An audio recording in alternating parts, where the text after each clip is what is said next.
preparação e exposição do sermão. Nós vamos ter 2 momentos e eu gostaria de começar aqui com vocês, a gente pensando um pouquinho sobre essa disciplina.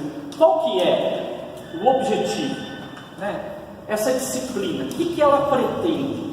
Aqui com vocês que são pessoas que se preparam para a liderança da igreja, para aprimorar aquilo que já realizam, e em outros momentos também, quem sabe, serem designados missionários, ou mesmo ser consagrado um evangelista, uma evangelista na vida da igreja. Nós queremos fornecer subsídios para que vocês possam elaborar e apresentar sermão.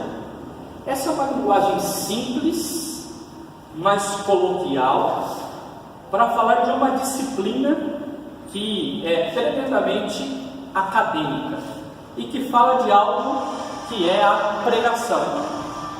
E eu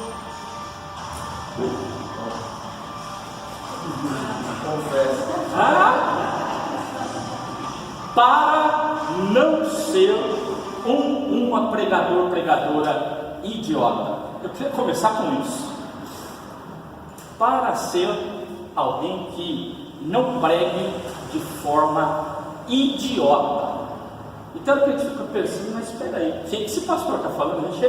Já começa a aula falando palavrão, xingando. Não, queria que a gente pensasse um pouquinho sobre essa ideia de idiota. Idiota hoje a gente usa de forma pejorativa para até xingar as pessoas, mas o que significa essa palavra idiota? Ela vem de um termo grego, e lá na Grécia Antiga, o idios, de onde vem, né, essa palavra idiota, dizia a respeito a uma pessoa que não tinha cargo público. Sabe aquela pessoa que só cuida da vida particular? Ela não tem relação com a polis, com a responsabilidade da cidade. Então esse é um idiota, cuida das coisas particulares. A evolução desse termo levou a falar que idiota eram pessoas comuns, ou seja, não exercem liderança, são pessoas comuns.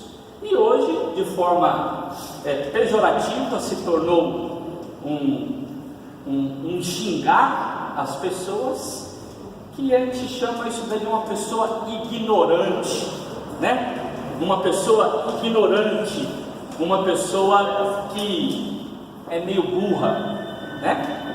Então o que eu gostaria? Que a gente pensasse um pouquinho sobre o fato de ser um pregador, uma pregadora idiota, mas do ponto de vista daquilo que o termo define, enquanto aquele que fala só daquilo que é pessoal.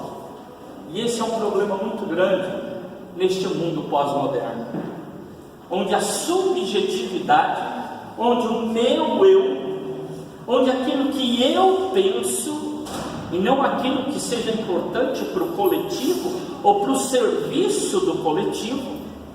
E aí então o que eu faço? Eu falo a partir de mim e para mim mesmo. Então, para não ser um pregador idiota, uma pregadora idiota, eu começaria dizendo assim: é necessário que tenhamos o quê? Pregadores e pregadoras radicais. Radicais. Mas queria lembrar para vocês que radical é diferente de extremista. Quando a gente pensa assim, é necessário gente radical no púlpito, nós não estamos falando de gente extremista, como muitas vezes nós lemos. Porque qual a diferença entre estes dois termos? Radical está ligado à raiz, ir de forma profunda, ir de forma, vamos dizer assim, com toda a energia, aquilo que é o propósito, a razão de ser de algo. Agora, extremismo é aquele negócio, ou 8 ou 80, ou de um lado ou de outro. Hoje nós temos mais pregadores e pregadoras extremistas do que pessoas ligadas à raiz, radicais. E eu gostaria então que este espaço do curso de formação de evangelistas, nessa disciplina, esse é o desejo do professor, seja um espaço de capacitar homens e mulheres radicais. Radicais, não extremistas. De extremismo nós queremos distância, queremos pessoas radicais. Quem falou da minha biblioteca? Olha ali, ó. Se quer preparar bem o sermão, você tem que ter material para pesquisar. Eu trouxe aqui, depois eu quero apresentar para vocês alguns livros. Eu trouxe livros clássicos dessa área da homilética, trouxe novos clássicos e eu trouxe livros contemporâneos. Eu tenho bem mais livros de homilética que isso, mas esses daí apresentam para nós essa ideia de livros mais antigos, livros relativamente antigos e livros bem contemporâneos, que discutem este tema, que é o tema da pregação do Evangelho.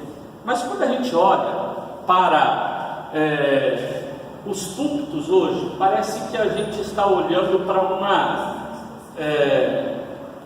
um espaço anacrônico. O que é o anacronismo? Anacronismo é a coisa fora de tempo. Os Flintstones é o maior exemplo disso. Eles são uma família da pré-história que tem todas as benesses do mundo moderno, não é isso? Eles têm a lavadora de louça, que é um bicho que lambe o prato, não é isso? Eles têm aspirador de pó, que é um outro bicho de ponta cabeça aspirando pó. Eles têm todas as benesses do mundo moderno, mas estão na pré-modernidade. Isso é fora do tempo, é anacrônico, ou seja, contra o tempo. Agora, quando eu utilizo esse termo do anacronismo, eu estou querendo dizer assim: o jeito de pensar, de atuar, de fazer as coisas foi mudando com o tempo. Nós vivemos um mundo, lembro lá na aula de liderança que eu mostrei para vocês aquela questão do mundo líquido, do mundo acelerado, que a gente sabia fazer um monte de coisa que hoje não serve para mais nada. Pastor Ezequiel, que namorou muito nos orelhões, ele era craque de colocar ficha no orelhão, ficar olhando o tempo, na hora que tocava lá aquele que tinha 10 segundos para colocar outra ficha, ele era craque em descascar aquilo lá e colocar outra. Essa habilidade toda dele adianta alguma coisa hoje? Não. Ele era habilidoso para mexer com mimeógrafo. Hoje ele precisa de mimeógrafo? Não. Quer dizer, quantas coisas nós já fomos bons e foi útil, mas não são mais úteis hoje. E o púlpito corre o risco disso hoje, da gente viver um anacronismo. E o anacronismo de dois lados. Uma, em você querer trazer do passado uma forma de ser e pensar que não coaduna com a sua congregação, ou você ser tremendamente high-tech, sem levar em conta a sua congregação. Por exemplo, você chega numa reunião onde a grande maioria da congregação seja de senhoras que não tem acesso e não domina bem o mundo da computação, da informática. Você chega, bom, como vocês sabem, a gente que mexe no Facebook, e aí quando a gente passa o WhatsApp, elas ficam assim. Quer dizer, nós estamos fora de realidade. O púlpito precisa de estar conectado às pessoas e aquilo que as pessoas pensam e fazem. Então é necessário sempre a gente refletir sobre aquilo que nós estamos fazendo em todas as áreas da vida, em todos os pontos de nossos ministérios. E eu diria assim, como pregador e pregadora, é você entender o que vem a ser praxis. Praxis não é prática, não é sinônimo. Praxis é o ato de praticar algo, refletir sobre o que se praticou, praticar, levando em conta sobre aquilo que se refletiu sobre a prática anterior, e depois refletir novamente, levando em consideração o que se praticou, levando aquilo que havia refletido da prática anterior. Que complicação, né? Mas é isso. Essa questão aí do fazer e refletir, fazer e refletir. O púlpito tem que ser espaço disso, da gente se autoavaliar, receber avaliação de outras pessoas e sempre melhorarmos a nossa comunicação, a comunicação do Evangelho. Então, nessa linha de refletir, vamos pensar no seguinte: no mundo de mudanças rápidas, como é o nosso, onde quando a gente pensa que uma coisa é nova, a gente descobre que já lançaram 2, 3 produtos mais novos, onde tudo parece estar ultrapassado. Você conhece uma tecnologia e ela de repente já saiu fora de moda. Como que a gente pode preparar sermões relevantes? As pessoas estão acostumadas com coisa nova, e a gente vai para o púlpito, ou a gente vai dar uma aula sem novidade nenhuma. Como que a gente consegue trabalhar então um sermão de forma relevante, atual, que chame a atenção e que comunique o Evangelho? Então essa é uma pergunta que pode nortear nossas reflexões. Eu trouxe 3 frases aqui que eu gostaria de trazer antes de apresentar um autor que eu gosto muito dele. Primeiro eu queria trazer essa frase aqui de John Stott, quando ele diz: nossa tarefa é deixar a verdade revelada por Deus fluir das Escrituras para a vida de homens e mulheres de nossos dias. O papel então é deixar a verdade revelada por Deus. Nossa preocupação é com a verdade de Deus, ok? Segundo, nós temos aqui: o sermão bíblico autêntico constrói uma ponte sobre o abismo entre o mundo bíblico e o mundo moderno, e deve estar firmado em ambos. Quer dizer, quem prega tem que pegar o que está lá no passado, construir ponte com o presente. Terceiro, é preciso segurar numa mão a Bíblia e na outra o jornal. Aqui nós estamos falando de conexão das coisas de Deus com as coisas dos homens, com as coisas do passado e as coisas do presente, com as coisas espirituais, revelação de Deus, com as existenciais, vividas pelos homens e mulheres. E eu gosto muito desse senhor aqui, chamado Paul Tillich. Paul Tillich, ele tem um livro, ele tem vários livros, mas um livro que é muito contemporâneo, apesar dele já ter falecido e o livro ser já de algumas décadas atrás, mas trabalha uma teologia contemporânea. Ele vai dizer no seu livro de teologia sistemática que a teologia, ela só acontece, só é construída, o saber de Deus, a verdade de Deus, só é possível ser construída dentro de uma correlação entre 2 coisas. Uma é a verdade de Deus, a verdade eterna, aquilo que é a matéria-prima da nossa proclamação. Verdade eterna, verdade de Deus. Mas essa verdade eterna só tem razão de existir se for em resposta à pergunta humana, a pergunta da existência. Nós podemos falar coisas profundas que não dizem nada com a vida das pessoas. Isso já aconteceu em muitos momentos, em que se fala de coisas profundas, tremendamente verdadeiras e teológicas, mas que não complementa em nada a vida das pessoas. A teologia precisa ser uma teologia da vida, e o sermão precisa de ser um sermão que fala da vida, que é a verdade de Deus revelada para a vida das pessoas. As pessoas têm respostas para a sua existência, para as suas perguntas, mas que possam brotar da revelação do Deus grandioso. E aí então o objetivo do sermão passa a ser o quê? Qual é este objetivo?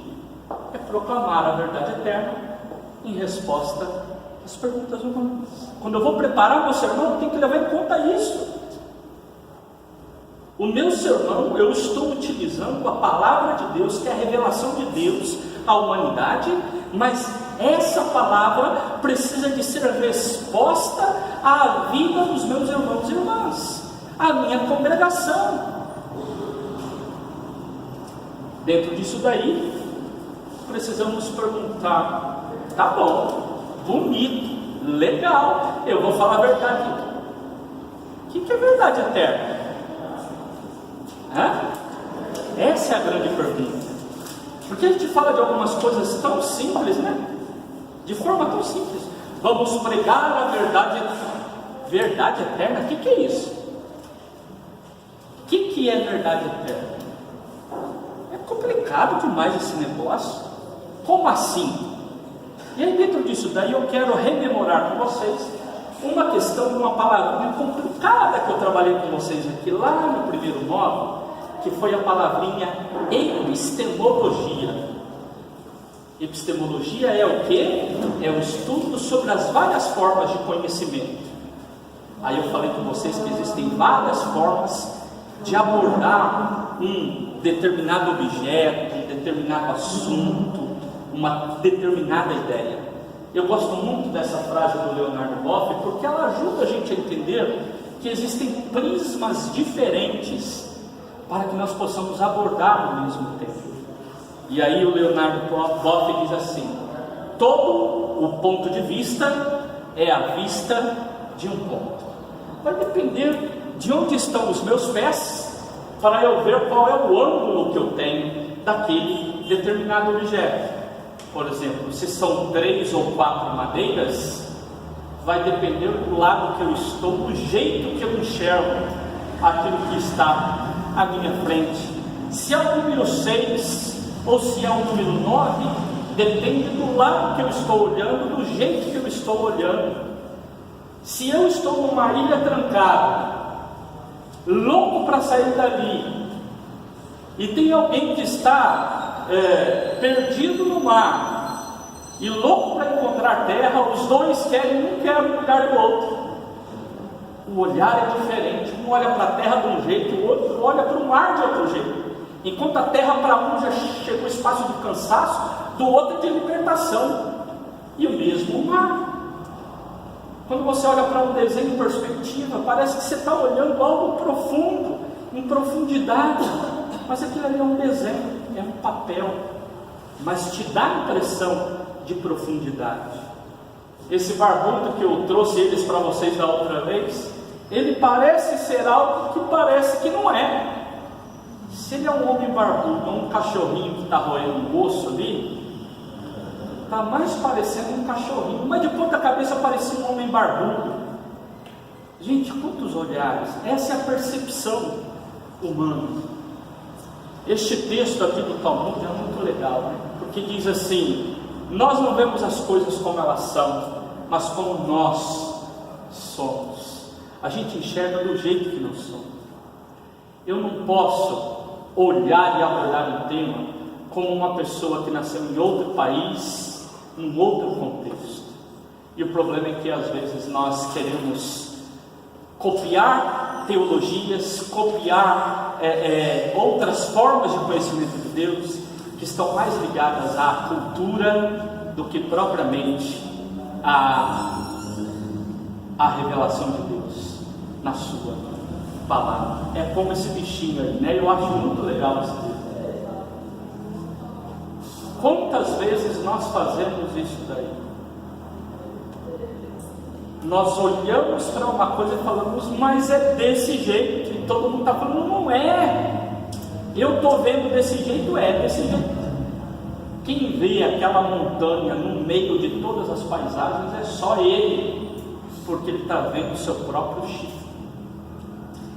A gente às vezes faz isso, e a gente briga, e a gente defende teses, e quantas vezes nós deixamos o diálogo, a construção do saber de forma coletiva, para ficar insistindo que tem uma montanha aqui, tem, enquanto todo mundo está dizendo não tem.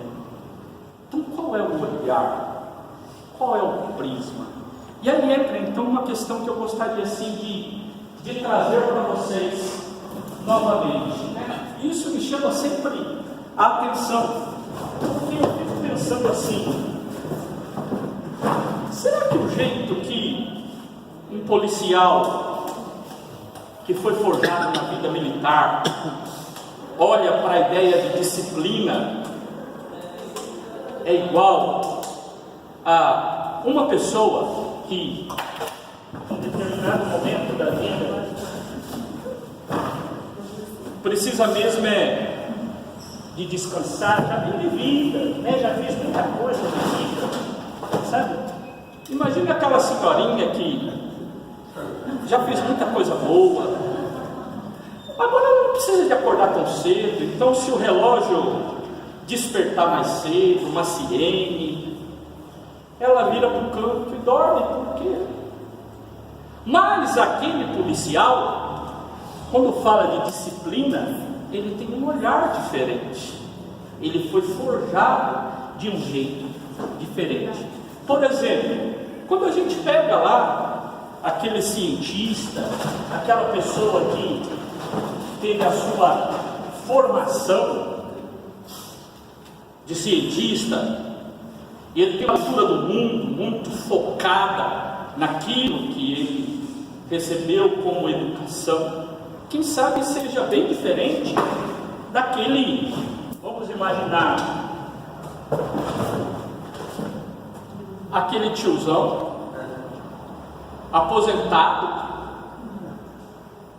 que comprou um carro vermelho e resolveu falar assim: não, agora o mundo é diferente. Gente, o jeito de olhar para as coisas tem muito daquilo que nós somos. Você acha, eu converti em Jesus, eu mudei completamente? Nem sempre é assim. Algumas coisas estão introjetadas na nossa personalidade, e Deus me resgata de forma completa. Ele me ajuda a lidar com algumas questões da minha personalidade que precisam de ser curadas. Mas tem gente que pensa assim: não, essa pessoa assim, ela vai mudar completamente, e aí se decepciona com ela, porque tem gente que era xarope antes de converter e continuou sendo xarope depois de convertido. Tem gente que é meio ogro antes de converter, converte e continua ogro. Saiam do meu pântano. Tem gente que olha para o mundo e enxerga tudo cor-de-rosa. Ai, que bonito, vai dar certo. Olha que bonitinho. Ah, não é bonito isso? Já conheceu pessoas assim? Em compensação, você olha para algumas pessoas e essas pessoas têm uma leitura do mundo que é tremendamente pessimista. Ah, como é pessimista. Acho que não vai dar certo. Ó vida, ó tristeza, ó céus, Lick Hard. Quem é mais velho se lembra desse desenho. Gente, isso tudo influencia. Se você é um latino-americano, você foi forjado, você tem algo dentro de você que é diferente de alguém lá do continente europeu, de um alemão. É diferente de um estadunidense. Por isso o nosso jeito para olhar para as coisas é um jeito diferente. Muito daquilo que nós somos e que é a nossa cultura, e que o nosso olhar nos limita. Por isso o cuidado em entender essa revelação de Deus, que é uma revelação que está acima da cultura. E nós submetemos a autoridade da palavra a alguns projetos culturais, alguns jeitos de pensar, alguns chifres que estão no nosso nariz, dizendo: só pode ser assim. Quando eu era adolescente, eu frequentei, assim, minha infância para adolescência, antes de chegar aqui na igreja metodista. Eu frequentei igrejas batistas, e dentre elas a igreja batista regular, uma igreja mais conservadora, fundamentalista. E gente, lá o jovem não podia, essa que é o negócio, tudo não pode, não pode, não pode, não pode. E isso se torna tremendamente castrador. E você via que era muito do que? Da cultura norte-americana, de um pietismo norte-americano, um jeito de interpretar a fé da cultura norte-americana que foi implantada e reproduzida. Nós metodistas vivemos isso, só que muitas décadas atrás, lá no início do metodismo, no fim do século XIX. Por que fazer toda essa representação? Para que você se lembre sempre, quem está lendo a Bíblia Sagrada, está lendo a partir das suas experiências. E há então a presença de uma subjetividade muito grande. Como eu disse da outra vez, eu gosto de complicar para depois explicar. Tá bom? Isso aqui é uma teoria complexa, mas que eu gostaria de compartilhar com você. Quando você vai estudar sobre determinado objeto, você tem um objeto de estudo, não é só o texto bíblico. Você pode ser uma pessoa formada em biologia e queira entender alguns processos da evolução humana. Você pode ser da área da administração, pode ser da área da história. Você tem objetos de estudo e você tem formas diferentes de se aproximar deste objeto de estudo. Há um autor, eu gosto muito dele, que é o Adam Schaff, que ele vai dizer o seguinte: olha, a relação entre esse sujeito e o objeto tem teorias diferentes. Ele apresenta 3 lá que eu gostaria de partilhar com vocês, só para ampliar o cabedal aí de conhecimento nessa área de interpretação de objetos ou interpretação de texto. O primeiro é a chamada teoria do reflexo, ou o positivismo. É aquela ideia seguinte: o objeto, ele se revela. Eu, como sujeito que estuda e observa, eu simplesmente tenho que ficar prestando bastante atenção no objeto, porque o objeto por si já me fala. Vamos trazer para o mundo do estudo bíblico? Leia a Bíblia e a própria Bíblia vai te ensinar. E aí você lê a Bíblia e diz assim: está escrito aqui, faça isso, ou não faça isso. Pronto, o objeto já definiu, eu simplesmente aceito. Isso é chamado teoria do reflexo. Tem uma outra teoria, que é a chamada teoria idealista, que é a seguinte: o objeto não fala nada. O objeto é objeto. Sou eu, enquanto sujeito, que do jeito que eu sou, olho para o objeto, interpreto o objeto e falo do objeto a partir de mim. Então, quando eu olho para o texto bíblico, eu olho a partir da minha expectativa. E aí a minha expectativa é que define o que o texto está falando. E você tem uma outra forma, e é aqui eu concordo mais, que é essa ideia da interação entre sujeito e objeto. O que é isso? Eu preciso de entender que aquilo que eu estudo se revela em parte, e eu que sou sujeito que estuda aquele objeto, tenho expectativas, uma cultura, uma ideia, e é essa interação entre os dois que vai construir aquele saber, aquele conhecimento, aquela ideia. O perigo disso aqui é que, se você traz para a teologia, você diz assim: o texto diz, pronto e acabou. Corremos um risco muito grande, sabe por quê? Da gente pegar texto que não está dizendo nada daquilo que a gente pensa que está dizendo, mas como nós interpretamos de forma literal, sem interpretá-lo, nós dizemos: é isso que o objeto diz. Esse aqui é o problema do subjetivismo. Quer dizer, tudo aquilo que eu penso é o jeito que eu penso no mundo. Isso aqui, vem ao encontro ao mundo pós-moderno, que é o mundo da exacerbação da subjetividade. A religião, ela tem se tornado uma religião customizada, porque cada ele elabora, constrói, confecciona a religião sob medida. É igual como ir no alfaiate, ou ir na costureira. O alfaiate, meu pai era alfaiate. Cansei de ver meu pai tirar medida dos seus clientes.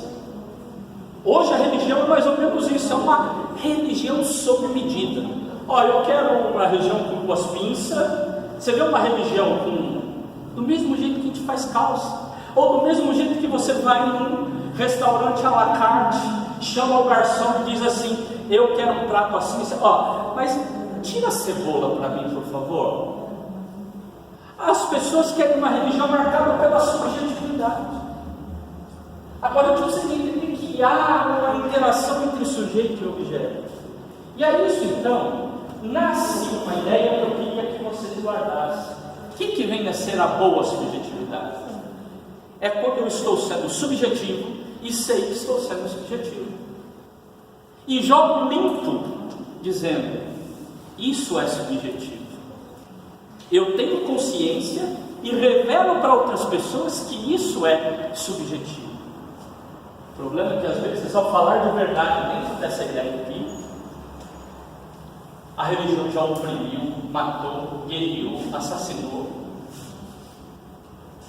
em nome da verdade. A gente precisa de ter essa ideia. Olha, o jeito que eu interpreto esse texto está muito ligado à minha cultura. Você consegue imaginar? Quem aqui tem filhos acima de 18 anos? Tem? Consegue imaginar se o filho fala assim: mãe, eu me inscrevi, eu estou indo para a Síria defender o exército brasileiro na Síria, e vou ficar um ano lá prestando trabalho. Como que é na sua cabeça isso? Você acolheria com facilidade? Uma mãe norte-americana, um pai norte-americano, eles estão acostumados com isso. Choram, têm dificuldade, tudo isso, mas já faz parte da cultura deles. A valorização daqueles que vão para essas frentes, num trabalho militar, voltam, têm honras. Numa cultura como aquela, as pessoas apresentarem ideias militares no texto bíblico tem uma conotação diferente do que eu e você. O nosso general é Cristo, seguimos os seus passos. Interpretado por pessoas que viveram o sofrimento produzido por muitos generais na época militar, não é uma boa lembrança colocar essa nomenclatura do general. Quer dizer, quantas coisas a gente precisa de ter sensibilidade. E aí, dentro dessa ideia da boa subjetividade, ou seja, do jeito que eu vou ao texto com humildade, dizendo: eu sou uma humilde serva, um humilde servo, que na sua subjetividade quer entender essa palavra poderosa para abençoar vidas. E aí eu não estou sozinho nessa. Eu tenho um monte de gente que já escreveu, pensou, falou. E aí então eu vou correr atrás desse povo que já pensou, para eu colher dados.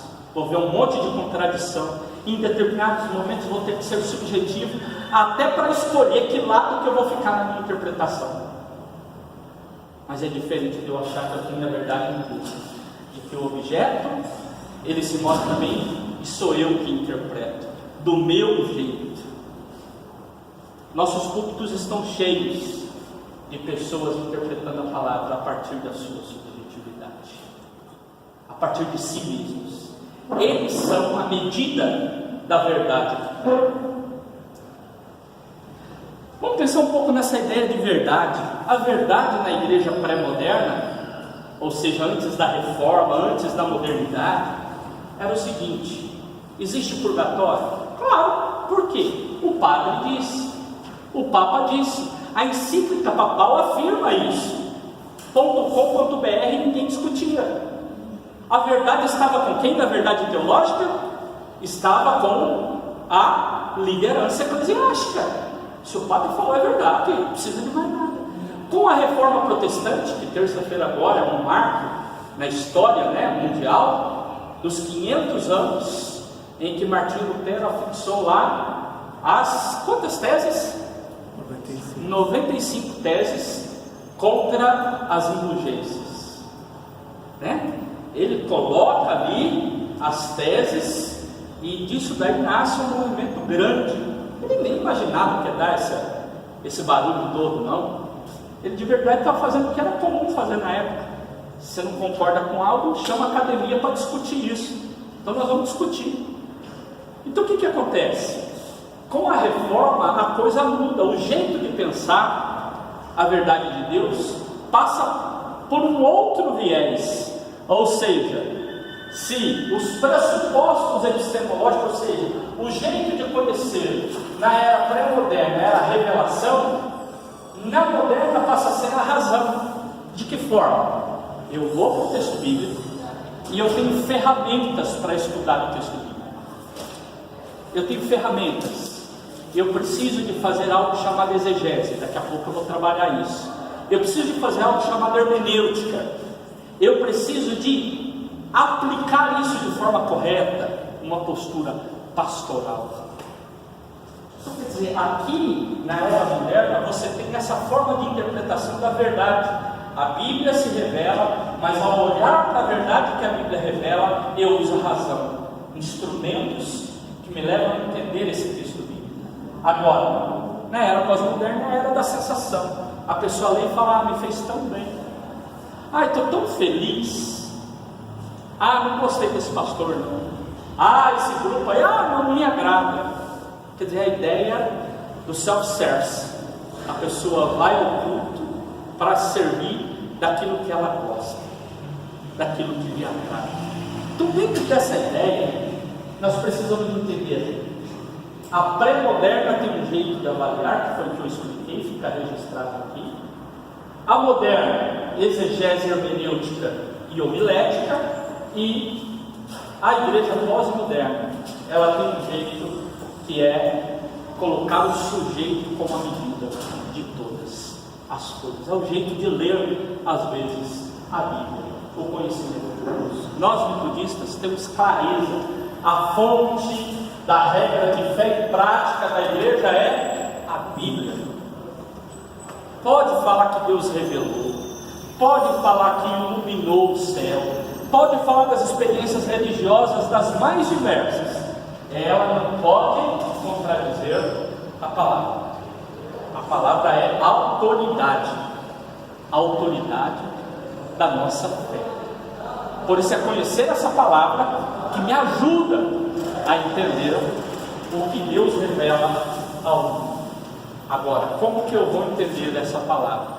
O metodismo vai apresentar no século XVIII algumas ferramentas. Dizer ao nosso jeito de conhecer a verdade de Deus, você tem a Bíblia como centro, mas você correlaciona ela com áreas.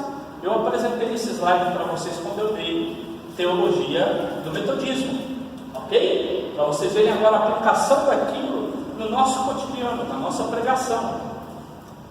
A Bíblia precisa de estar relacionada à tradição, à experiência, à razão e à criação.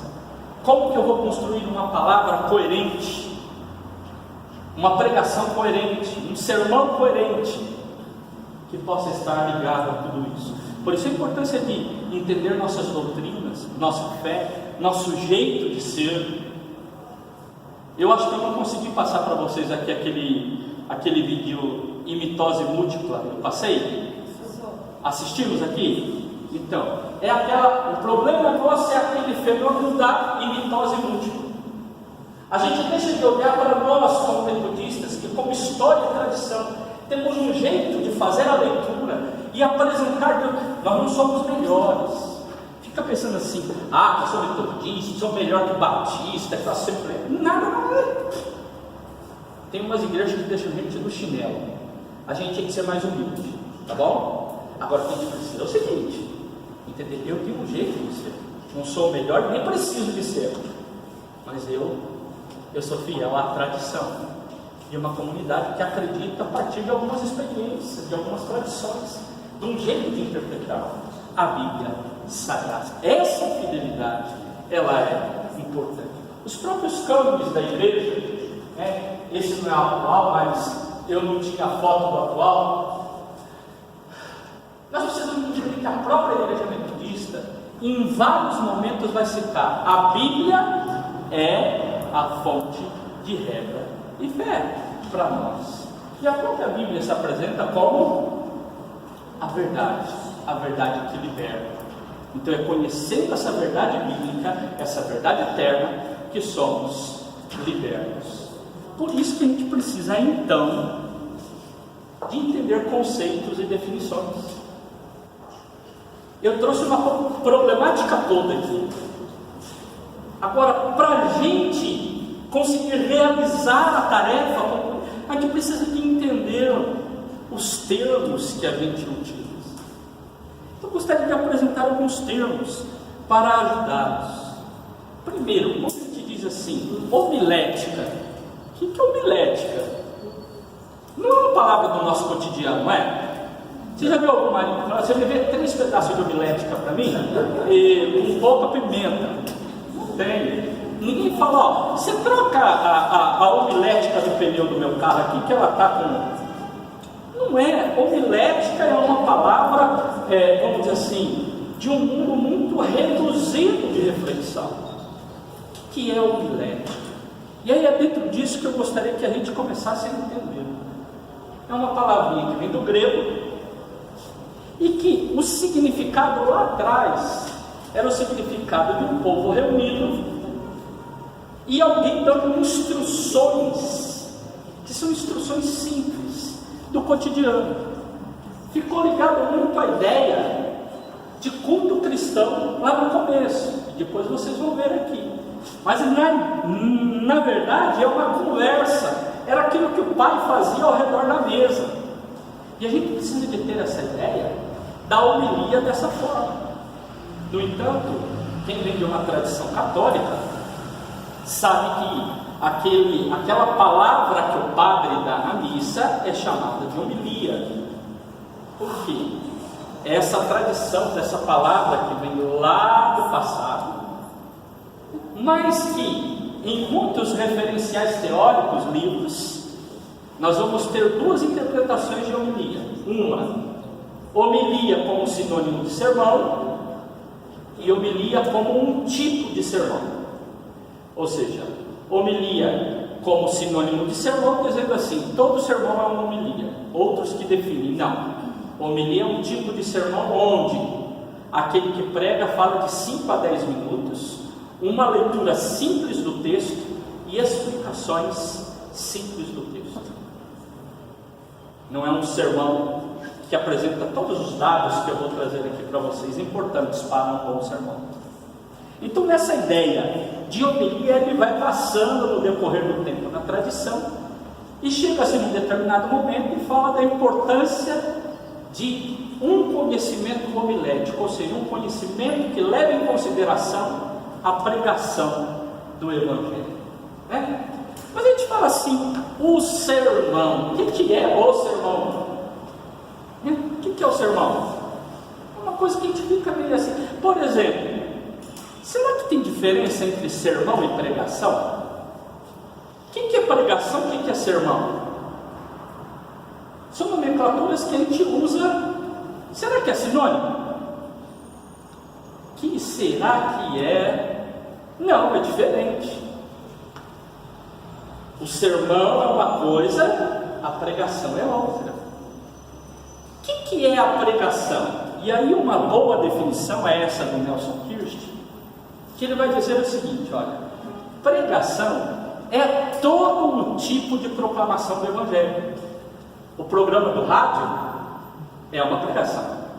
Distribuir folheto na rua é uma pregação. Evangelizar uma pessoa ali no banco do ônibus é pregação.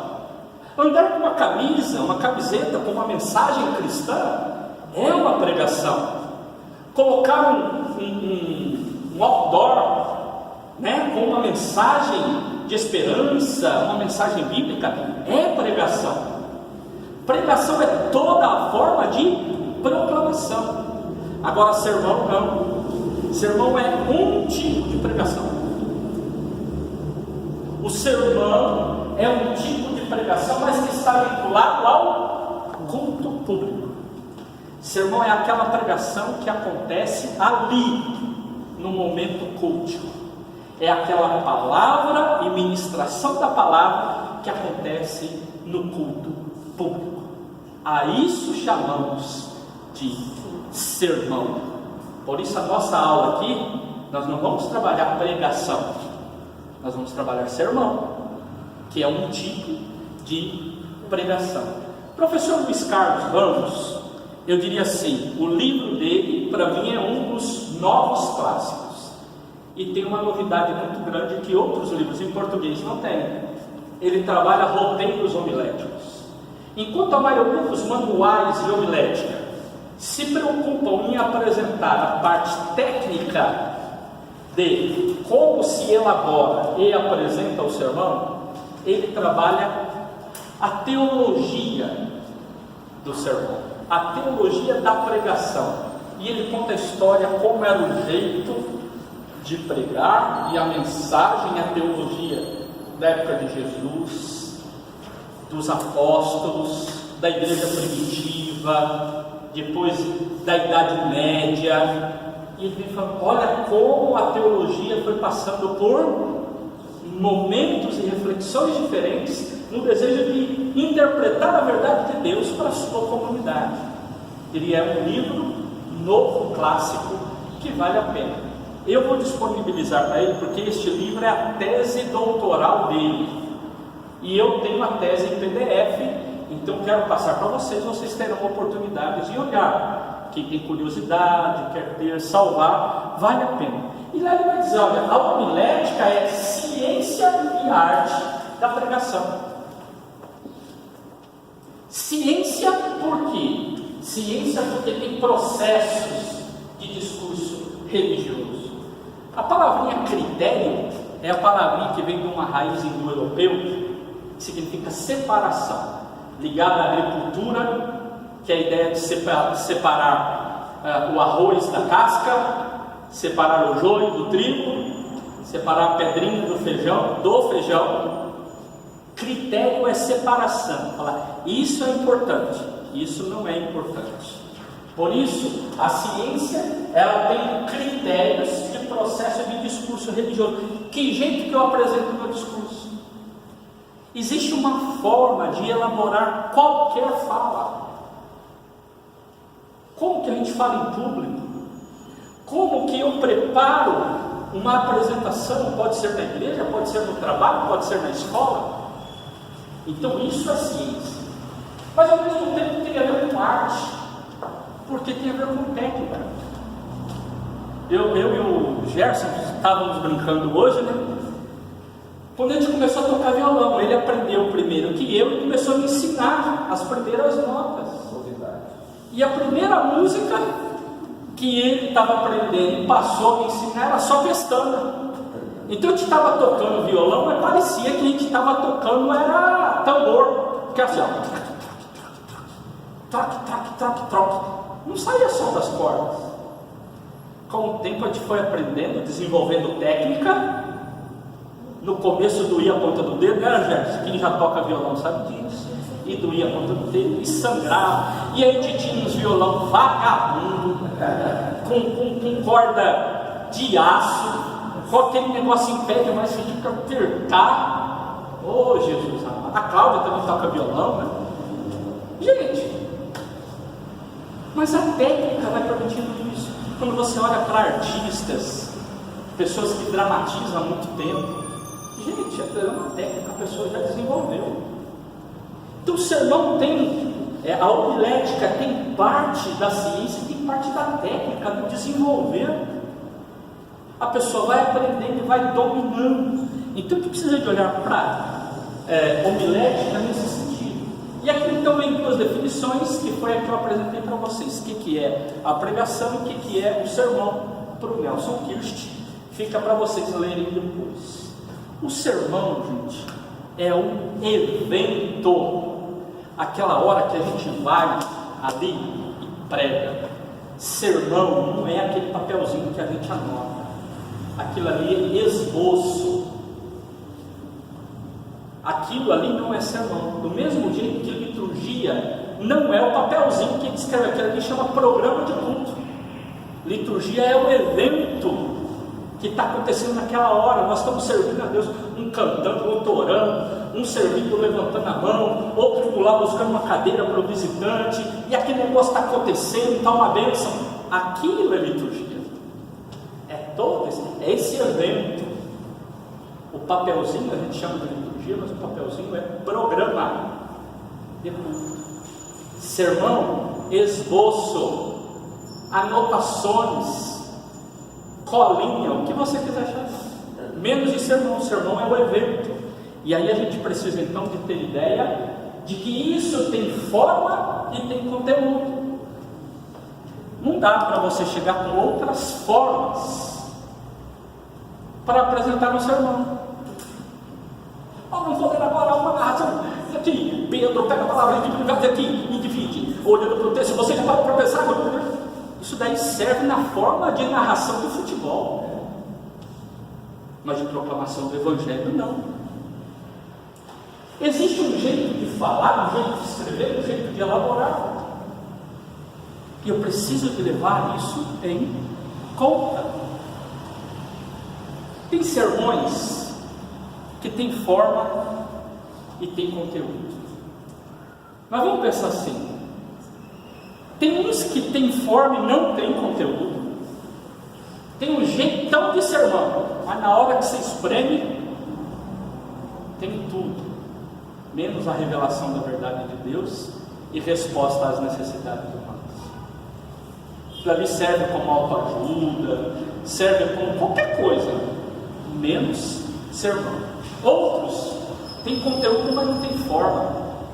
A pessoa até conhece a verdade de Deus e é sensível a entender o problema da comunidade, mas não tem jeito de apresentar, vira uma bagunça. Gente, uma das coisas que mais irrita uma congregação são pregadores e pregadoras prolixos, aqueles que ficam repetindo. Na hora que você pensa que ele está concluindo, ele está começando um outro tópico, e que muitas vezes é um outro sermão, com outro assunto. Gente, nós temos uma capacidade de prestar atenção que é limitada. No passado, o povo já teve mais capacidade de prestar. Hoje não. A tecnologia fez com que nós diminuíssemos a nossa atenção. Há um déficit de atenção. E aí nós achamos que o bom sermão é o sermão comprido. É o sermão que menos comunica. Eu preciso de sermão que tenha clareza. E se eu não tenho clareza na exposição, eu falo um monte de coisa que vai ser lançado aos porcos, porque ninguém vai levar em consideração. Então eu preciso de entender, tem conteúdo, mas eu não preciso de entender que jeito que eu apresento isso. Tem hora que é necessário dividir o que a pessoa pregou num sermão em 3 sermões. Isso seria importante. E é claro, tem gente que não tem nem forma e nem conteúdo. Eu gosto de usar como exemplo, brincando, é aquele vídeo que tem na internet do tal do pastor que resolveu pregar sobre o Danal, né? Vocês viram esse daí já, né? Ele falando lá, eu preparei um sermão, mas Deus falou comigo diferente. Eu quero falar sobre o irmão dessa música aí que eles estão falando, porque o irmão Danal era um homem dedicado. O irmão Danal sempre e falando do Danal, e quando o Senhor disse, solta o cabo Danal, ele soltou o cabo. O Danal era o homem de Deus. Gente, ele não tirou a mensagem da Bíblia, Ao interpretar a música, ele não entendeu o que a música estava dizendo e ele levou. E isso é algo que está na internet, o que eu estou falando. Pode clicar lá, o irmão da Nau, solta o cabo da Nau, você vai ver que é uma pessoa falando de forma séria num grande congresso de música. Vira piada. Tem gente que não tem nem forma nem conteúdo do que seja sermão. Então todo sermão é necessário que ele tenha forma e tenha conteúdo. Meu papel, o seu papel é de pensar nisso. Se nós queremos ser homens e mulheres radicais no mundo, gente, é muito bonito você escutar a história dos pregadores mais antigos. Perguntaram para o Wesley lá o que ele fazia para o povo ficar indo atrás dele. O que ele falou? Eu me coloco em chamas. Eu me coloco em chamas e o povo fica curioso para me ver pegando fogo. Pensando, é isso que eu quero para minha vida. Que as pessoas, quando me olhem lá no púlpito, falam: este é o homem de Deus. Igual a mulher lá falando para o Eliseu, né? Vejo que este, que sempre passa por nós, falando para a mulher, para o marido dela, vejo que ele é homem, santo homem de Deus. Eu fico pensando, como que as pessoas olham para a gente no púlpito? O que elas veem? Veem em nós autoridade de fé. Por isso a pessoa do pregador, da pregadora é importante. Não vamos chegar lá. Mas pense que a homilética, esse negócio que a gente tem aí de pregar e fazer, ela tem princípios, tem meios e tem fins. E aqui começa um pouquinho mais assim complexa essa teoria. Por isso nós vamos de forma homeopática, né? Entrando nesse mundo maravilhoso que é o mundo da pregação do Evangelho, de entender alguns termos que não são nada fáceis. Por exemplo, quais são os nossos referenciais? Quando eu vou pregar, eu tiro o meu conhecimento da onde? Eu preciso de ter em conta que a teologia do meu sermão tem que ser uma teologia bíblica. Tem que sair da verdade do texto bíblico. Eu preciso de entender que a Bíblia é a fonte de tudo isso. Por isso eu preciso da teologia bíblica. Como se faz teologia bíblica? Daqui a pouco a gente aprofunda isso. Mas eu preciso de uma teologia também que fuja daquela ideia lá, lembra lá do objeto e do sujeito, em que a pessoa fala, não, a Bíblia por si só se revela, tá bom. Não, eu preciso de uma teologia também que tenha questões sistemáticas e históricas, ou seja, eu estou interpretando algo aqui, mas que tem gente que há mais de 2000 anos já interpretou também, já registrou, já mostrou, já ensinou, já pastoreou, já cuidou, e a experiência dele me ajuda a entender que essa teologia bíblica precisa de ter conexão entre aquilo que o Gênesis fala, e lá no Malaquias, e aí depois vai lá no João, e lá no Apocalipse. Ou seja, como que essa teologia é sistemática? Se eu pego um texto da Bíblia, tiro ele do contexto da Bíblia toda, eu crio uma teologia que não é uma teologia nem bíblica, porque eu não consegui sistematizar. Eu só consigo entender a teologia bíblica quando eu entendo essa palavra de forma completa, como a revelação de Deus. E as pessoas pegam um texto, defendem uma tese teológica, criam um mundo que elas querem, mas não tem essa relação de interpretação dos vários textos em conexão. Mas é necessário também a teologia pastoral. O que é isso? Eu prego para quê? Qual que é o fim do meu sermão? O que eu quero com isso? Eu vou pregar para quê? Se perguntar para mim, pastor Ezequiel, pastor Paulo, nós podemos até falar assim, pregar porque tem outro, eu sou obrigado. Não é isso, né? A gente prega porque a gente sabe que lá no final a gente tem um objetivo. O sermão de hoje eu quero desafiar como pastor Ezequiel, eu quero trabalhar sobre voluntariado. Você deseja lá no final do sermão fazer um apelo e dizer, meu irmão e minha irmã, você está disposto a servir de forma voluntária a missão de Deus? Isso é a aplicação da teologia pastoral.